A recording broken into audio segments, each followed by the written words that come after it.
बिस्मिल्लाहिर्रहमानिर्रहीम और अस्सलाम वालेकुम। 1 मार्च और पाकिस्तान में हफ्ते की शाम। आज अभी तक की अहम खबरें और मेरा तज्जिया। सबसे पहली खबर, 26 नवंबर 6 रेंजर्स को कत्ल करने वाले मुल्जिम हाशिम अब्बासी, उनकी जमानत आज मंजूर कर ली गई। सुनने में आपको आम सी खबर लग रही होगी, लेकिन जब इसकी तफसीलात आपके सामने रखेंगे तो आपके रोंगटे खड़े हो जाएंगे। याद कीजिए 26 नवंबर को जब मासूम पाकिस्तानियों को, निहत्थे पाकिस्तानियों को गोलियां मारकर भून दिया गया था, तो उससे एक रात पहले 26 नंबर चुंगी पर भी फायरिंग हुई थी। याद कीजिए 26 नंबर चुंगी, जहां पर वर्कर्स को मुंतशिर करने के लिए, जी हां वही वर्कर्स जो केपी से निकले थे और बड़ी मुश्किल से इस्लामाबाद पहुंचे थे। याद कीजिए किस तरीके से उन्होंने दरियाए सिंध का जो पुल था, जो अटक को केपी से जोड़ता है, मतलब पंजाब को केपी से जोड़ता है, वहां पर किस तरह कंटेनर्स लगे थे। डीपीओ अटक, उसके बयानात, उसके दावे, उसकी धमकियों को भी याद कीजिए। उन कंटेनर्स को अपने हाथों के साथ हटाया था, गोलियां खाई थी, और पथराव और आंसू गैस की कोई ऐसी मिसाल नहीं मिलती जो इन वर्कर्स पर चली थी। और इन वर्कर्स को अगर खराज तहसीन ना पेश किया जाए तो इससे शायद कमजरफी किसी की भी नहीं हो सकती। पीटीआई ने तो पहुंचाना ही है खराज तहसीन, मेरे ख्याल में हर पाकिस्तानी को पहुंचाना चाहिए। बहरहाल ये वर्कर्स जो हैं वहां से बड़ी मुश्किल ये फस्तायत की जंग, इसके खिलाफ जंग लड़ते हुए जब 26 नंबर चुंगी पर पहुंचे तो उन पर एक दफा फिर फायरिंग की गई। मकसद यह था कि वो डर जाएं और मुंतशिर हो जाएं। वो नहीं डरे, जब आगे बढ़ते गए। याद कीजिए उनकी उस वक्त क़यादत बुशरा बीबी फ्रंट से कर रही थी, लीड कर रही थी। पीछे उनके अली अमीन गंडापुर थे और दूसरे अकाबरीन थे।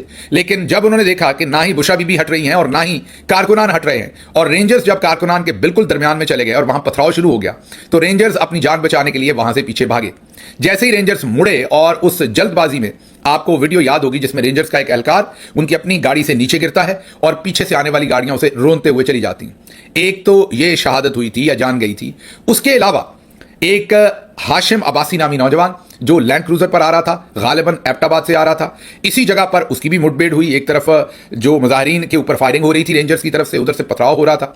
आई डोंट नो वो नशे की हालत में था या उससे गलती हुई, उसने बहरहाल 6 के करीब रेंजर्स के एहलकारों को कुचल कर कत्ल कर दिया अपनी उस गाड़ी के नीचे।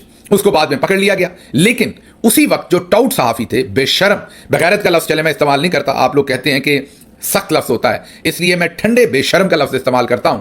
ये जो ठंडे बेशर्म अबसार आलम जैसे थे, इन्होंने उसी वक्त ट्वीट किया और कहा कि मुजाहिरीन ने रेंजर्स के लोगों को कत्ल कर दिया है, गाड़ियों के नीचे कुचल दिया है। हालांकि ये एक साबिक ब्यूरोक्रेट हैं जिनके बेटे हाशिम अब्बासी, जिनके ऊपर इल्जाम है कि उन्होंने कुचला था। इनको गिरफ्तार भी किया गया और इनको जेल में भी 6 महीने से ज्यादा अभी रखा गया और आज इनकी जमानत मंजूर हुई। उसकी तरफ तो चलते हैं, लेकिन फौरी तौर पर टाउट्स ने इनके ये जो 6 कत्ल हुए थे उसकी पूरी जिम्मेदारी जो है वो पाकिस्तान तहरीक इंसाफ के निहत्थे वर्कर्स पर डाल दी। यहीं पर मामला खत्म नहीं हुआ।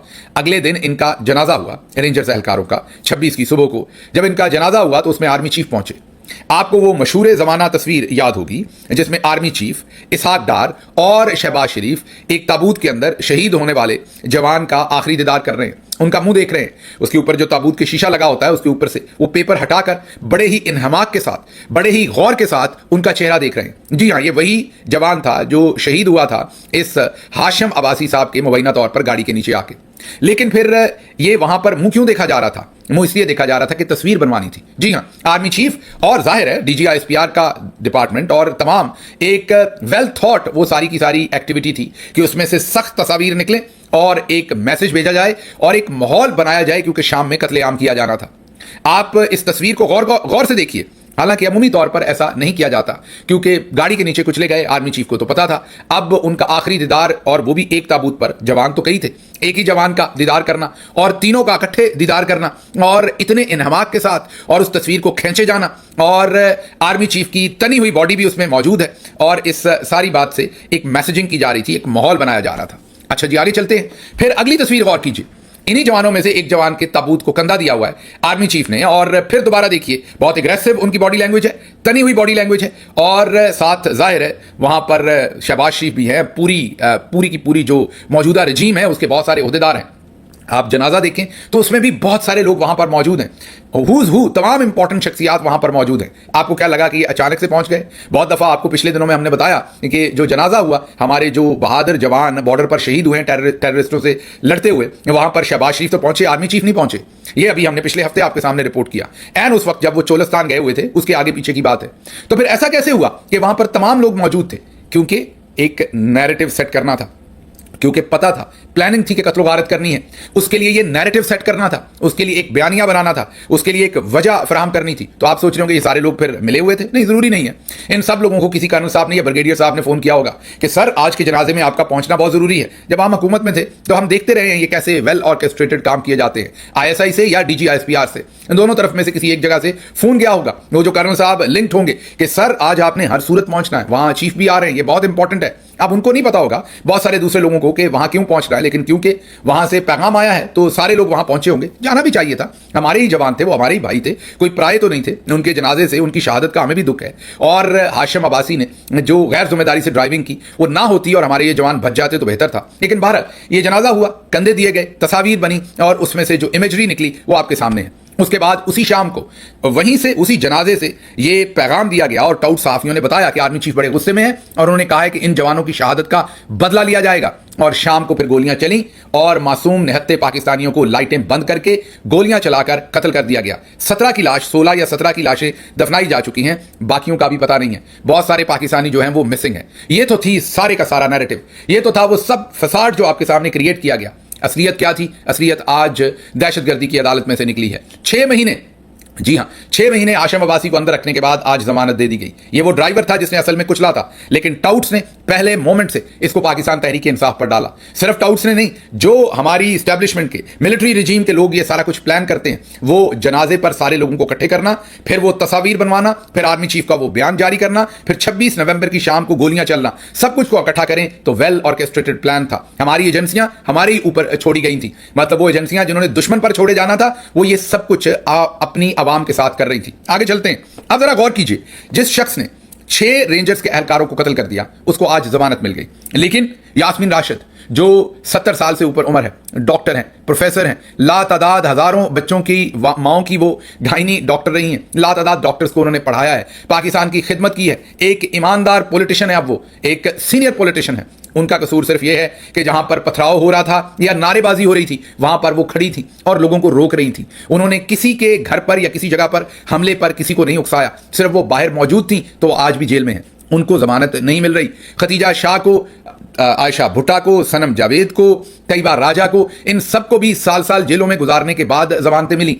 आलिया हमजा, उसको आप कैसे भूल सकते हैं, इन सबको भी साल साल जेलों में रहने के बाद जमानतें मिली। लेकिन जो अब्बासी साहब हैं उनको 6 महीने के बाद जमानत मिल गई, क्योंकि उन्होंने 6 रेंजर्स के एहलकारों को अपनी गाड़ी के नीचे कुचल कर कत्ल किया था। हसान नियाजी को सोचें, जिसका पूरा करियर तबाह कर दिया गया, और बहुत सारे नौजवान, और ब्रिगेडियर अकरम जावेद को कैसे भूल सकते हैं, रिटायर्ड बुजुर्ग ब्रिगेडियर। उनका कसूर यह था कि वो वहां पर मौजूद थे कोर कमांडर हाउस के सामने, जिसको आप जना हाउस कहा जाता है, जहां पर एहतजाज हो रहा था, वो वहां पर मौजूद थे। उन्हें वहां की मौजूदगी की पादाश में पिछले 2 साल से जेल में रखा हुआ है। बेशतर नौजवानों का करियर तबाह कर दिया गया है, जेलों में रखकर मिलिट्री कोर्ट से उन्हें सजाएं दी गई हैं। तो एक तरफ पथराव करने वाले हैं, या ज्यादा से ज्यादा किसी ने पतलून लटका दी है, तो उस पतलून का जुर्म, पथराव का जुर्म, एहतजाज का जुर्म इतना बड़ा है कि उनको सजाएं नहीं, जमानतें नहीं, बल्कि 10-10 साल की सजाएं मिली हैं। और दूसरी तरफ हाशिम अब्बासी जिसने अपनी गाड़ी के नीचे 6 रेंजर्स एहलकारों को कत्ल किया है, क्योंकि उसका ताल्लुक पीटीआई से नहीं है, उसे ये 6 कत्लों पर आज जमानत मिल गई है। मैं उसकी जमानत के खिलाफ नहीं कह रहा कि जमानत क्यों मिली, मिलनी चाहिए, नहीं मिलनी चाहिए, अदालत देखे,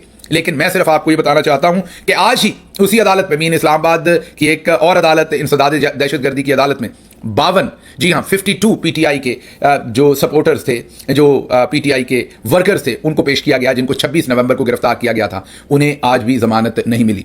ये जो 26 नवंबर के पीटीआई के वर्कर्स हैं, इनमें से कोई ऐसा नहीं है जिस पर कोई ऐसा इल्जाम है कि उसने कोई कत्लो गारत की है या कोई सीरियस किसी के ऊपर जख्म भी लगाया है। ये तमाम वो हैं जिन्होंने अपने भाइयों की, अपने दोस्तों की लाशें अपने हाथों में उठाई हैं। इसी तरह 9 मई को भी हमारे 25 लोगों को उस दिन भी शहीद किया गया था, उसके बावजूद हमारे ही लोग जेलें भुगत रहे हैं। तो यहां पर गौर ये कीजिए कि जिसने 6 लोगों को कत्ल किया, जिसका जनाजा जिन 6 लोगों का जाके आर्मी चीफ ने पढ़ा, कंधा दिया, बयान दिया, आज उसको माफी मिल गई। लेकिन तहरीक इंसाफ के जो आम पाकिस्तानी हैं उनको माफी नहीं है। ये वो दोहरा मेयार है। यहां पर जिसारत करूंगा यह सवाल पूछने की कि ऐसे दोहरे मेयार और जुल्म पर कुरान करीम की कोई आयत है या नहीं है, या कुरान करीम की तमाम आयत जो है वो सिर्फ तहरीक इंसाफ को तख्ता मश्क बनाने के लिए इस्तेमाल की जानी है? क्या कुरान करीम की कोई आयत इस बेइंसाफी पर, इस सफाकी के ऊपर, इस जुल्मत के ऊपर भी है या नहीं है? बहरहाल अगली खबर की तरफ चलते हैं।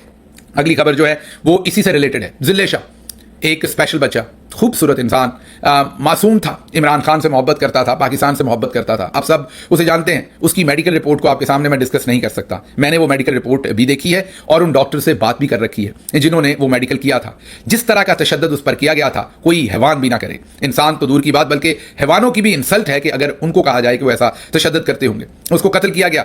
उनके वालिद का आज बयान आया है। पहले मैं आपको उनके वालिद का पुराना बयान सुनवाता हूं, सुनिए। कोई उसमें इन्वॉल्व नहीं है, ना मैं सीएम साहब को इन्वॉल्व करना चाहता हूँ, ना डीआईजी को, ना आईजी को, ना एसएचओ को, ना किसी और को। ये आपने बयान सुना, वो कह रहे हैं कि मुझे किसी पर शक नहीं है, मैंने किसी के खिलाफ मुकदमा दर्ज नहीं करवाना, मेरा कोई मुल्जिम नहीं है।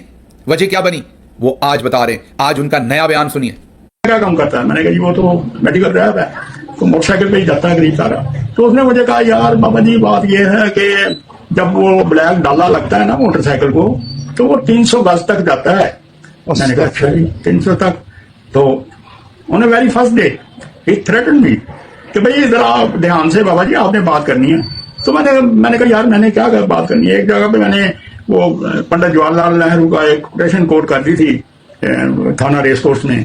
तो पंडित साहब ने कहा था the idea of Pakistan was foolish, ridiculous, but was very fantastic. मैंने कहा यार वो तो कह गया, हमने प्रूफ किया कि हम सही कहा उसने।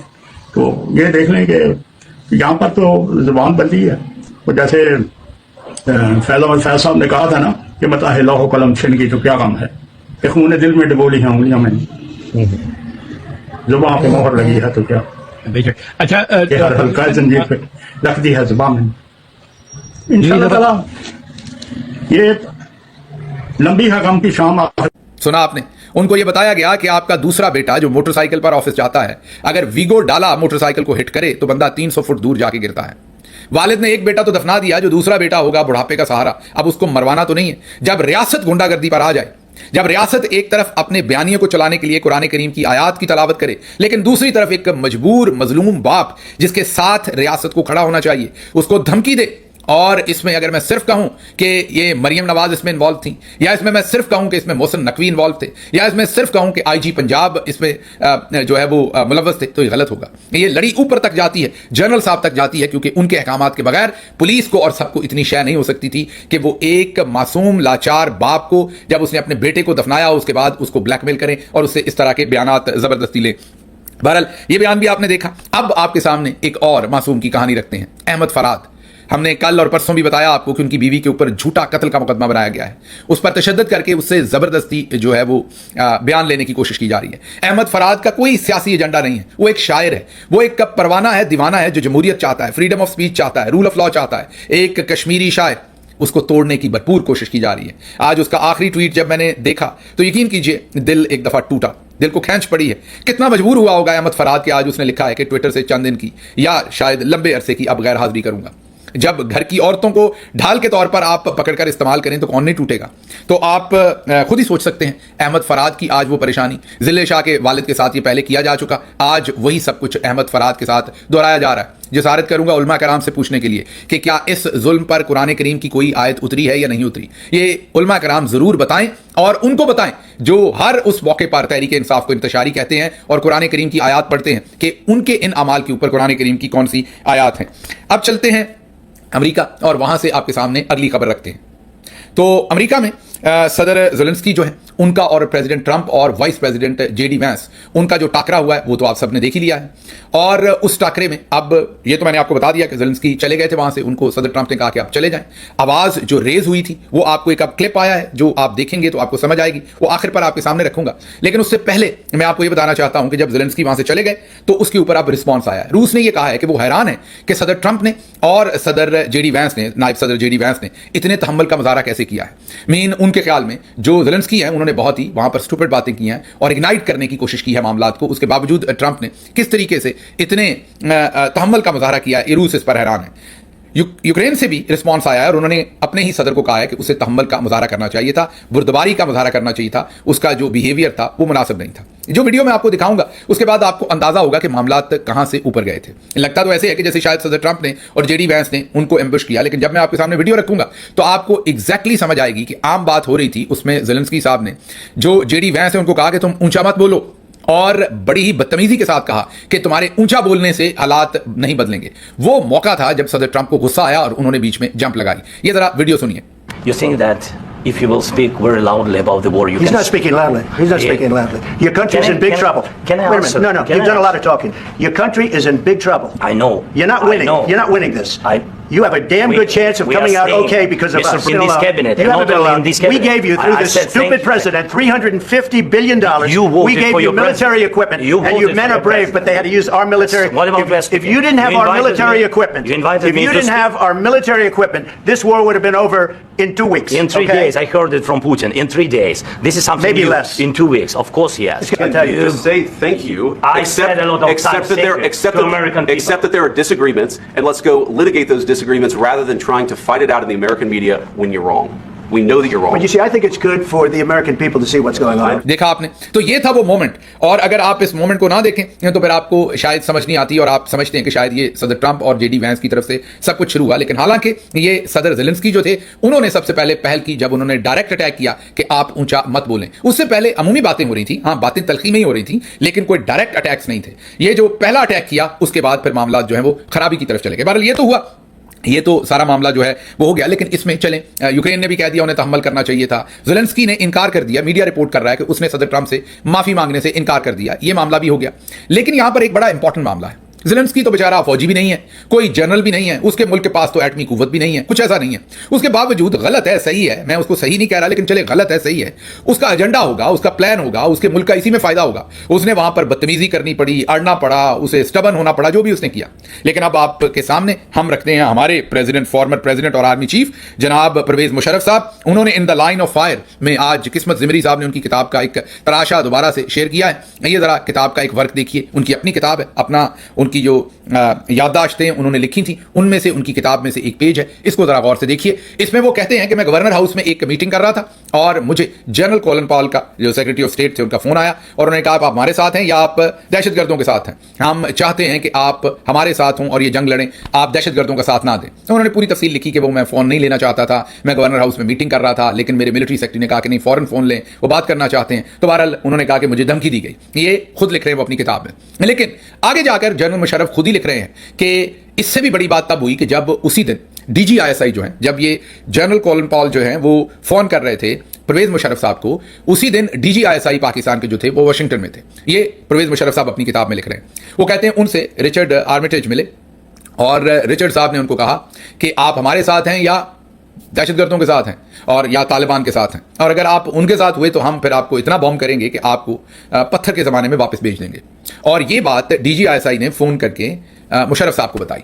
तो ना मुशर्रफ साहब ज़ेलेंस्की की तरह जवाब दे सके, ना ही DGISI वहां पर ज़ेलेंस्की की तरह जवाब दे सके या अपना पॉइंट ऑफ व्यू या अड़ सके, बल्कि एक एक फोन के ऊपर, एक एक पैगाम के ऊपर हम लेट गए, हम ढेर हो गए। ये मैं नहीं कह रहा, ये अब तारीख है जो आपके सामने। मैं ये नहीं कह रहा खड़े होना चाहिए था, नहीं खड़े होना चाहिए था, ज़ेलेंस्की ने ठीक किया, वो मैं आप पे छोड़ता हूं। हो सकता है लेटना ही ठीक हो, आप सबको लगता हो कि लेटना ही ठीक है, तो चलें आप यही समझ लीजिए। लेकिन मैं सिर्फ आपके सामने फर्क बता रहा हूं। अब आते हैं, आप कहेंगे कि नहीं ये सिर्फ मिलिट्री वाले दोस्त ही ऐसा करते हैं। अब आपकी जो सिविलियन लीडरशिप थी, ये सबसे पहले जरा तस्वीर देखिए नवाज शरीफ साहब की। ये ऐसे ही है जैसे गांव से शीदा मिलने आया हो शहर में बड़े चौधरी साहब को, और वो जाते जाते जब ज़मीन का हिसाब दे और सारी चीज़ें दे दे और मामला शामला, पानी के मामला, गन्ने के मामला, सारा हिसाब किताब दे दे, तो सीधा जाते हुए चौधरी जी एक तस्वीर ना ले लीजिए। तो चौधरी साहब अपना निकलने लगे हो तो कहें ला ला तस्वीर एक। सो ये ज़रा माजरत, आपको लग रहा होगा मैं तौहीन कर रहा हूँ आपके वज़ीर आज़म की, लेकिन कुछ ऐसा ही हुआ। आप गौर कीजिए, ये उस वक्त था, ये उस वक्त की तस्वीर है जब हमने कारगिल के ऊपर चढ़ाई की हुई थी और फिर हम खुद ही गए थे कि हमारी जान छुड़वा दें, और ये क्लिंटन साहब ने तस्वीर खिंचवाई थी। और मैं किसी दिन आपको वाकया सुनाऊंगा कि क्लिंटन के साथ मीटिंग कैसे मिली थी। अमेरिका में जो लोग इसमें इन्वॉल्व थे उन्होंने मुझे इसकी सारी तफसील बता रखी है, जो सदर क्लिंटन के बहुत करीब थे, कि ये मीटिंग नवाज शरीफ साहब को मिली कैसे थी। लेकिन बहरहाल ऐसे ही चलते चलते तस्वीर थी, ये हालात है। अब आगे चलते हैं। अमेरिका के जो नफीस सदर है पिछले चंद सदरों में, उनमें से एक बराक ओबामा उनको कहा जाता है। उसकी वजह वो एक प्रोफेसर थे, बोलते भी बहुत अच्छा थे, तबीयतन भी थोड़े से नफीस थे, या आज इस तो चले नहीं कह सकते, लेकिन थोड़े कंपैरेटिवली बुश और दूसरे तमाम सदूर से वो थोड़े धीमे थे। तो ये जरा एक मीटिंग है। अब आप सोचिए आपके मुल्क के प्राइम मिनिस्टर गए हुए हैं, और आप में से भी बहुत सारे लोग जो ये व्लॉग सुन रहे हैं, आप में से भी बहुत सारे लोग इनको अपना वजीर आजम और लीडर मानते रहे। ये जरा वीडियो देखिए। And Mr. Obama and Mrs. Obama in Pakistan, and Keema and Dal is waiting for you.